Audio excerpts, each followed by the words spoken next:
Hello everyone, good morning. আজকে হলো জামাই ষষ্ঠী। তো আগের দিন তো বিকেলবেলা আমরা বাড়িতে এসেছি, তোমরা দেখেইছো আমার ব্লগে।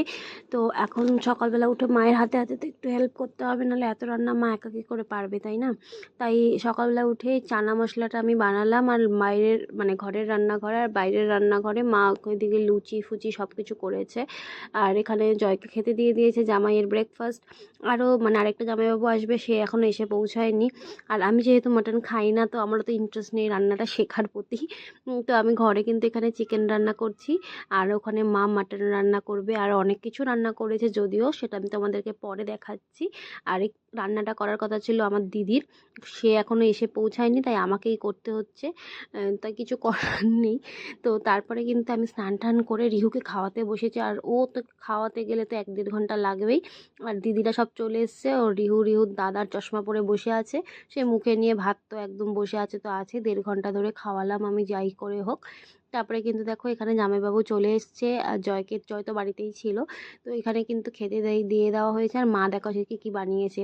ভাত, পোলাও, 5 রকমের ভাজা, 5 রকমের মিষ্টি তো বাইরে থেকে এসছে, সাথে ডাল, ইলিশ মাছ, চিকেন, মাটন, আর চাটনি, পাঁপড় সব কিছু বানিয়েছে। তো জামাইবাবু কিন্তু খাওয়া মানে সবাই 2 জামাইয়ের খাওয়া হয়ে গেছে। তারপর আমরা 3 বোন একসাথে খেতে বসেছি। একটা জামাইবাবু মানে এই ঝুমুদ্দির বর তো পার্থদাকে খুব মিস করছিলাম আর কি, কারণ দাদা তো এখন দেশের বাইরে থাকে, তাই আসতে পারেনি, না হলে 3 জামাই একসাথে জামাই ষষ্ঠী করতো আর কি। তো কিছু করার নেই, তারপর আমরা 3 বোন একসাথে খেয়ে একটু রেস্ট নিয়েছিলাম। তারপরে বিকেলবেলা গিয়েছিলাম আমরা ফুচকাপাড়ায় একটু ঘুরতে।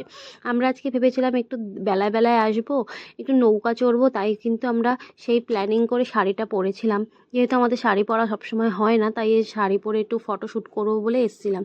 কিন্তু ওই যে ঘুমিয়েছি খেয়ে দেয়ে, আর না আমাদের চোখটা এতটাই হয়ে গেছে, মানে ঘুমটা এতটা গাঢ় হয়ে গেছে, আমাদের কোনো খেয়ালই ছিল না। যাই হোক, আস্তে আস্তে অন্ধকার হয়ে গেছে। রিহুকে একটু খাইয়ে দাইয়ে নিয়ে এসেছি কোনো মতে, সে তো এখন কিছুই খাচ্ছে না। তো তারপর প্রথমে মন্দির দর্শন করে তারপরে চলে গেলাম একটু খাওয়া দাওয়া করতে। এই পাপড়ি চাট কাকুর পাপড়ি চাটটা না খুব ভালো হয় খেতে, আমার বেশ ভালো লাগে। ফুচকা পাড়ায় এই কাকুটা বসে গঙ্গার ধারে। তো আমরা দেখো পাপড়ি চাট নিয়ে নিয়েছি, আর যেহেতু অন্ধকার হয়ে গেছে তাই গঙ্গাটা বোঝা যাচ্ছে না, এটা হচ্ছে গঙ্গার পাড়। তো ওখানে পাপড়ি চাট খেয়ে কিছু ফটো ফটো তুলে তারপর আমরা ফুচকা পাড়ার দিকে এসেছিলাম। এখানে আগের ব্লগেও দেখিয়েছি তোমাদের, এখানে সবার বাড়িতেই ফুচকা সামনে নিয়ে বসে, বাড়ির সামনে নিয়ে।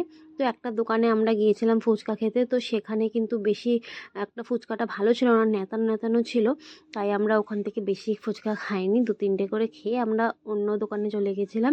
ওই কাকিমাটার ব্যবহারটা যতটা সুন্দর ছিল, ফুচকাটাও কিন্তু বেশ ভালো ছিল, পেঁয়াজ ফেয়াজ দিয়ে মেখেছিল। তো আমাদের বেশ ভালো লেগেছিল খেতে। আর সবাইকে মানে অনেক যে যা শুকনো ফুচকা চেয়েছে সবাইকে কিন্তু শুকনো ফুচকা দিয়েছে। রিহু বসে বসে 2-3টে শুকনো ফুচকা খেয়ে নিয়েছে। তো কাকিমা খুব ভালোই ছিল, ব্যবহারটা সবথেকে বড় কথা দোকানদারের। তো যাই হোক, সবাই কিন্তু আমরা ফুচকা খেয়ে এখন চলে যাব বাড়িতে, কারণ আমরা সবাই টায়ার্ড, আর ভালো লাগছে না। তো আজকের ব্লগটা এই অবধি, ভালো লেগে থাকলে সাবস্ক্রাইব করে দিও। ওকে, বাই।